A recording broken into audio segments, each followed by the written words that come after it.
અને હવે ગુજરાત એક્સપ્રેસમાં આગળ વધીએ તો કચ્છ કોંગ્રેસમાં આંતરિક અસંતોષ સામે આવ્યો છે। અબડાસાના કોંગ્રેસ પ્રમુખે રાજીનામું ધરી દીધું છે। ઇકબાલ મંદરાએ નારાજ થઈને રાજીનામું ધર્યા હોવાના સમાચાર પ્રાપ્ત થઈ રહ્યા છે। તો નાદુરસ્ત તબિયતનું કારણ બતાવીને રાજીનામું ધરી દીધું હોવાના સમાચાર પ્રાપ્ત થઈ રહ્યા છે। સ્થાનિક સ્વરાજ્યની ચૂંટણી પહેલા આ મોટો ફટકો જોવા મળી રહ્યો છે।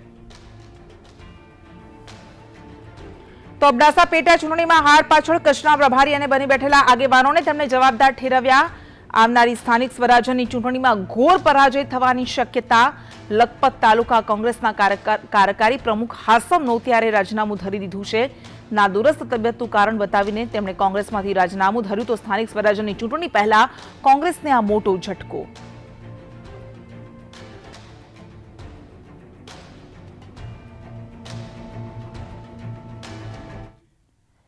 બીજી બાજુ સુરતમાં બારડોલી નગર કોંગ્રેસમાં ભંગાણ સર્જાયું છે। કોંગ્રેસના કોર્પોરેટર વિપક્ષી નેતા ભાજપમાં જોડાયા છે। મંત્રી ઈશ્વર પરમારે કલ્પના પટેલને ભાજપમાં આવકાર્યા છે। તો 50 જેટલા કાર્યકર્તાઓ સાથે તેમણે કેસરીઓ ધારણ કર્યો છે।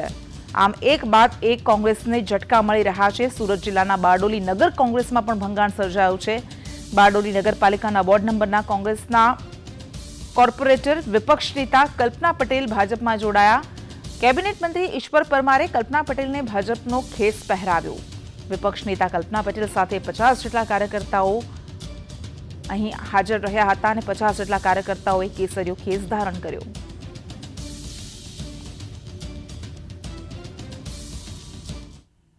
સ્થાનિક સ્વરાજ્યની ચૂંટણી પહેલા ભાજપ અને કોંગ્રેસ બંને પક્ષોએ મતદારોને આકર્ષવા માટે અલગ અલગ અભિયાન શરૂ કર્યું છે અને અલગ અલગ સંવાદ કાર્યક્રમ યોજી રહ્યા છે। જેના ભાગરૂપે ભાજપના ઉત્તર ગુજરાતના સરપંચો સાથે સરપંચ સંવાદ કાર્યક્રમમાં પ્રદેશ ભાજપ અધ્યક્ષ સી.આર. પાટીલ પહોંચ્યા અને ઉત્તર ગુજરાતના 200 જેટલા સરપંચો સાથે તેમણે વાર્તાલાપ કર્યો। બેચરાજીના શકલપુર ખાતે સરપંચ સંવાદ કાર્યક્રમમાં સી.આર. પાટીલે સરકારી યોજનાઓ ગ્રામીણ સરપંચો થકી લાભાર્થીઓ સુધી પહોંચે તે માટે સરપંચોને હાકલ કરી। વિરોધ પક્ષોની નબળાઈના આધારે જીતવું એ ભારતીય જનતા પાર્ટીના કાર્યકર્તાઓનું કામ નથી। એમની પાસે કાર્યકર્તાઓની જે પોતાની એક આગવી કામ કરવાની શૈલી છે, લોકો સુધી યોજનાઓનો લાભ અપાવીને જે એમને બેનિફિટ અપાવ્યા છે, એના કારણે જે લાગણી ઊભી કરી છે એને મતમાં પરિવર્તિત કરવા માટે મતદાતાઓ પણ તૈયાર છે, કાર્યકર્તાઓ પણ એમાં મહેનત કરી રહ્યા છે। એના આધારે અમે જીતીશું। બરોડા ડેરીમાં શાસન જાળવી રાખવા માટે ધમપછાડા થઈ રહ્યા છે। દિનુ મામાએ મતદારોને એકઠા કરવાનું શરૂ કર્યું છે। 87 માંથી 72 મતદારોને અજ્ઞાત સ્થળે લઈ જવામાં આવ્યા છે। ભાજપ પ્રેરિત ઉમેદવારોની જીત માટે આ સમગ્ર કવાયત હાથ ધરવામાં આવી રહી છે।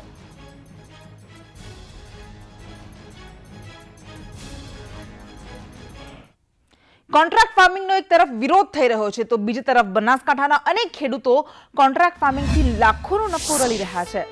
પાલનપુરના કુંભેલમેરના ગણેશભાઈ પટેલ ગણેશભાઈએ બટાટાના વેફર્સ બનાવતી કંપની સાથે કરાર કર્યો છે।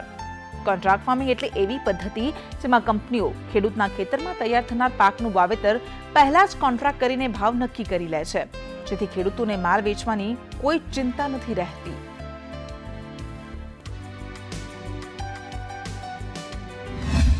જ્યારે કોન્ટ્રાક્ટ ફાર્મિંગ તો આપણું મથાળું એક બંધાઈ જાય છે કે ભાઈ આપણો જે 180 કે 90 રૂપિયાનો 20 કિલોનો ભાવ મળે છે એ આપણે માલ જ્યારે બટાકા વાયા એટલે ફિક્સ થઈ જાય। કોઈ આપણે 180 કે 90 રૂપિયા કોઈ એટલે આગુબાજુ થવાનું રહેતું નથી અને ઓલ ઓવર આપણે નિશ્ચિત થશે। અને બટાકા જ્યારે કોન્ટ્રાક્ટ ફાર્મિંગવાળી જે કંપની જે આપણા માલ લઈ જાય છે એ આપણે 15 હજાર પૈસા આપણા બેંકમાં માલ ઉપાડ્યા પછી 15 દિવસે જમા કરાવે છે। મારી લગભગ 80-90 વીઘા જમીન છે અને બીજી 25-30 વીઘા હું ઉધેડી રાખ્યું છું। કુલ 110 વીઘા જેવી જમીનમાં મારું વાવેતર છે અને એ વાવેતરમાંથી હું દર વર્ષે જો સિઝન અનુકૂળ હોય તો 30-40 લાખ રૂપિયા સીધે ચોખ્ખા કમાઈ શકું છું। નાના ખેડૂતને પહેલાં કોઈ ભાવે પૂછતું નહોતું। આજે આ કંપનીઓ જે રેટ બધીને જે નક્કી કરે છે એ ભાવથી લઈ જાય છે એટલે નાના કારણે કોઈ આખાપાલ થવાની કોઈ જરૂરિયાત જ રહેતી નથી। બીજ કંપની આપે છે, 50% પૈસા બરાબર છે। નાના ખેડૂત પાસે પૈસા ન હોય તો ઉધારમાં વ્યાજથી પૈસા લેવા પડતા, એની જગ્યાએ કંપની જે માલના અડધા પૈસા તો બિલમાં કપાય છે। એટલે એ પણ એક કોન્ટ્રાક્ટ ફાર્મિંગ ખેડૂત અને એનો માલ જે તે ટાઈમે ઉપાડી લે છે। બાવળના કોઠા તલાવડી ગામે નર્મદા કેનાલના પાણી ફરી વળ્યા। અચાનક કેનાલમાં પાણી છોડી દેવામાં આવતા 400 એકર જમીન પાણી થઈ ગઈ। ખેડૂતો વાવેતરની તૈયારીઓ કરી રહ્યા હતા અને ત્યાં એકાએક પાણી ફરી વળતા ખેડૂતોની સ્થિતિ કફોડી બની।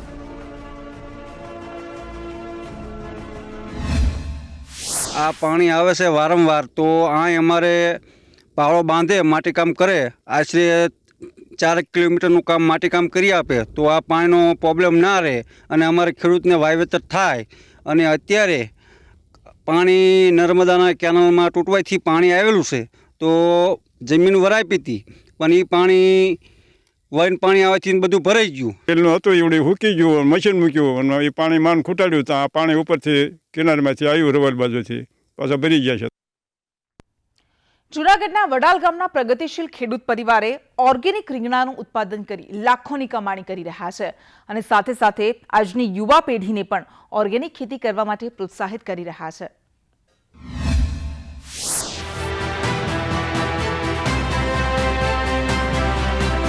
જૂનાગઢ જિલ્લાના વડાલ ગામના એક ખેડૂત પરિવાર ઓર્ગેનિક રીંગણાનું ઉત્પાદન કરી વર્ષે લાખોનું વળતર મેળવે છે. જી હા, વડાલમાં રહેતા અશ્વિનભાઈ કોઠિયાએ પોતાની પાસે રહેલી 6 વીઘા જમીનમાં ઓર્ગેનિક રીંગણાનું વાવેતર કર્યું છે. કોઈ પણ પ્રકારની પેસ્ટિસાઇડ દવાઓનો ઉપયોગ કર્યા વગર મબલખ રીંગણાનું ઉત્પાદન તેઓ કરી રહ્યા છે. રીંગણામાં અમે પેસ્ટિસાઇડ દવા કે રાસાયણિક ખાતર કોઈ પણ આપેલા નથી અને દવા પણ અમે પોતે ઘેર જ બનાવીને વાપરી. પેસ્ટિસાઇડ યુઝ કરવામાં પ્રોબ્લેમ એ છે કે માણસને પણ હાનિ પહોંચે. અશ્વિનભાઈ કોઠિયાએ પોતાની કોઠા સૂદથી લસણ, આદુ, મરચા, ગૌમૂત્ર જેવી વસ્તુઓનું મિશ્રણ કરી અને દવા બનાવી તેઓ પોતાના ખેતરમાં તેનો છંટકાવ કરે છે. દેશી દવાઓ તૈયાર કરીને ઉત્પાદન કરેલા રીંગણા વેચવા માટે કંપની સાથે કરાર પણ કરી લીધો છે. આ કંપની દેશ અને વિદેશમાં રીંગણાનું વેચાણ કરે છે અને માત્ર 15 દિવસમાં જ 3000 કિલોથી પણ વધારે રીંગણાનો એક્સપોર્ટ થાય છે. વાયવા છે એ ઓર્ગેનિક કઈ રીતનાથી સાબિત થાય તો આપણે છે ને કંપની સાથે કોન્ટ્રાક્ટ કરેલો છે. કંપની છે ને ઇન્ટરનેશનલ માર્કેટમાં અને નેશનલ માર્કેટમાં એ લોકોનું સેલિંગ છે, એ લોકો વેચાણ કરે છે, બરાબર. હવે ઇન્ટરનેશનલ માર્કેટમાં જો વેચાણ થતું હોય તો સૌથી પહેલાં તો ત્યાં લેબ થાય. લેબમાં કોઈ પ્રકારની પેસ્ટિસાઇડ કે યુરિયા ન આવવું જોઈએ, બરાબર છે. તો એના માટે થઈ અને ઓર્ગેનિક દવાનો જ બધો ઉપયોગ કરીએ છીએ આપણે અને એનું છે. અને આ રીંગણા આપણે ઇન્ટરનેશનલ માર્કેટમાં જેમ કે દુબઈ, ઓસ્ટ્રેલિયા એવા દેશોમાં રીંગણા અહીંથી જાય છે અને દિલ્હી, બેંગ્લોર, બોમ્બે, ઇન્ડિયાના આ સિટીઓમાં આપણા રીંગણા જાય છે. રીંગણા 100% ઓર્ગેનિક છે અને લેબ માટે. અશ્વિનભાઈ કોઠિયા લોકોના આરોગ્યને ધ્યાનમાં રાખી ઓર્ગેનિક ઉત્પાદન કરી લાખ રૂપિયાની કમાણી કરી રહ્યા છે. તેમની સાથે સાથે તેમના બંને દીકરાઓ પણ ખેતી સાથે જોડાઈને આજની યુવા પેઢીને ઓર્ગેનિક ખેતી કરવા માટે પ્રોત્સાહિત કરી રહ્યા છે. કેતન ઓઝા, સંદેશ ન્યૂઝ, જૂનાગઢ.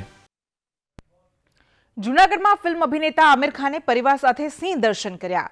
સાસણગીરમાં તેઓ પરિવાર સાથે આવ્યા હતા. સિંહને જોવાનો મોકો મળતા તેઓ ખૂબ જ ખુશ જણાયા.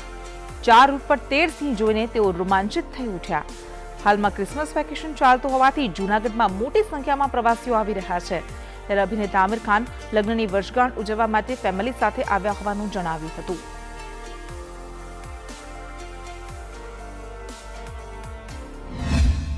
किरण जी और मेरी वेडिंग एनिवर्सरी 28 दिसंबर को, तो इस मौके पे पूरी फैमिली हम लोग को लगा हमको यहाँ गीर को विजिट करना चाहिए. गुजरात इतना सुना था हमने और जो हमने सुना था उससे हमको बढ़कर मिला.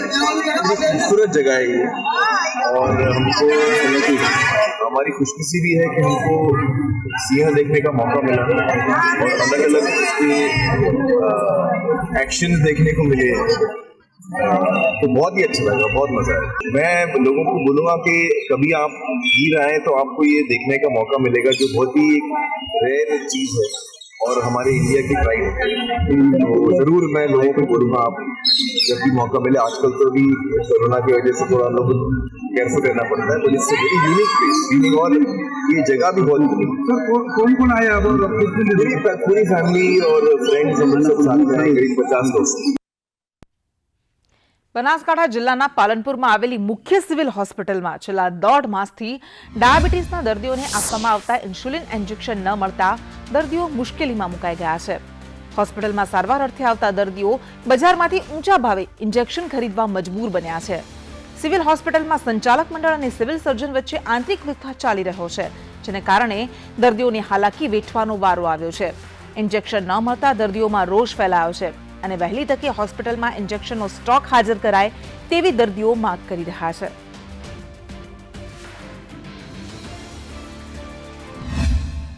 તો જરૂરી ઇન્જેક્શનો જે ઇન્સ્યુલિનના લગભગ વાર્ષિક 12 થી 13,000 ઇન્જેક્શનોની જરૂરિયાત હોય છે.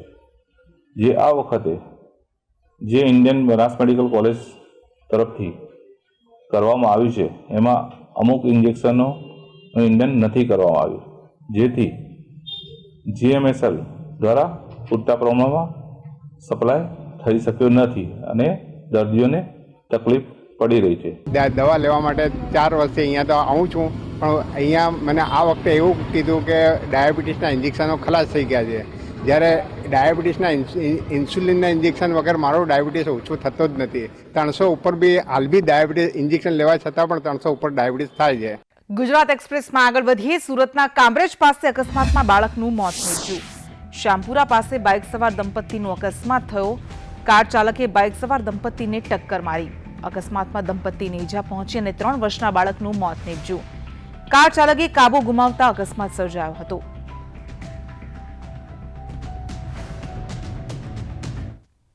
તો વેરાવળમાં મેડિકલ કોલેજ માટે સરકારની સૈદ્ધાંતિક મંજૂરી મળી ગઈ છે. કોલેજ માટે વેરાવળની ભાગોળે જમીન પણ ફાળવી દેવામાં આવી છે, જેનાથી મેડિકલના વિદ્યાર્થીઓને ફાયદો થશે અને સાથે જ વેરાવળ સિવિલ હોસ્પિટલને અપગ્રેડ કરાશે. GMERSમાં પણ સમાવેશ કરવામાં આવ્યો છે. ત્યારે લોકોની ખૂબ માંગણીઓ હતી કે આ વિસ્તારના આરોગ્યને ધ્યાનમાં રાખીને સરકાર અહીંયા વહેલી તકે મેડિકલ કોલેજ આપે અને સુવિધાઓ આપે. અહીંયાના વિદ્યાર્થીઓને પણ બહાર બીજા જિલ્લાઓમાં મેડિકલ અભ્યાસ માટે જવું પડતું હતું, ત્યારે GMERS દ્વારા સૈદ્ધાંતિક મંજૂરી આપવામાં આવી છે. એના માટે હું ખાસ કરીને આપણા મુખ્યમંત્રી શ્રી વિજયભાઈ રૂપાણી તેમજ આરોગ્ય મંત્રી નીતિનભાઈ પટેલનો ખૂબ ખૂબ આભાર માનું છું. આ વિસ્તારના લોકોની લાગણીને ધ્યાનમાં રાખી અને માંગણીને ધ્યાનમાં રાખી અને અમને સૈદ્ધાંતિક મંજૂરી આપી છે, તો વહેલી તકે વહીવટી મંજૂરી પણ આપી દે. ભાવનગરની યુવતી પ્રિયલ ભટ્ટ તાજેતરમાં ફેશન શોમાં મિસ ઇન્ડિયા દીવા 2020માં સેમીફાઇનલમાં વિજેતા બની છે. સમગ્ર ગુજરાતમાંથી માત્ર 2 જ યુવતીઓ ફાઇનલમાં સિલેક્ટ થઈ છે, જેમાંની એક છે ભાવનગરની પ્રિયલ ભટ્ટ. સેમીફાઇનલમાં વિજેતા બન્યા બાદ તે ફાઇનલમાં પહોંચી અને આગામી 20 જાન્યુઆરીના રોજ જયપુરના રોયલ પેલેસ ખાતે ફાઇનલ યોજાશે. પ્રિયલે અત્યાર સુધીમાં 9થી વધુ ટાઇટલ્સ જીત્યા છે અને હજુ પણ આગળ મિસ ઇન્ડિયા બનવા માટે પૂરી મહેનત અને જુસ્સાથી આગળ વધી રહી છે. આ ઉપરાંત પ્રિયલે થિયેટર આર્ટિસ્ટ, મોડલ, એક્ટરમાં પણ ખૂબ સારી નામના મેળવી છે. જે સ્પર્ધામાં ભાગ લેવા જઈ રહી છું એનું નામ છે મિસ ટીન દીવા. મિસ ટીન ઇન્ડિયા નામની કોમ્પિટિશન છે જે ગ્લેમન એન્ડ કંપની યોજે છે દર વર્ષે. એમાં જે ટોપ 3 વિનર્સ બને એ લોકો miss tin international, miss tin universe અને મિસ ટીન અર્થમાં ઇન્ડિયાને રિપ્રેઝેન્ટ કરે છે. 28 થી 30 છોકરીઓ ફાઇનલિસ્ટમાં અત્યારે આવી છે. આખા ઇન્ડિયામાંથી કેરળ, પંજાબ, ઘણી જ બધી જગ્યાએથી છોકરીઓ આવી છે. ગુજરાતમાંથી અમે લગભગ 2 છોકરીઓ સિલેક્ટ થઈ છે, એક હું અને બીજી એક છોકરી છે.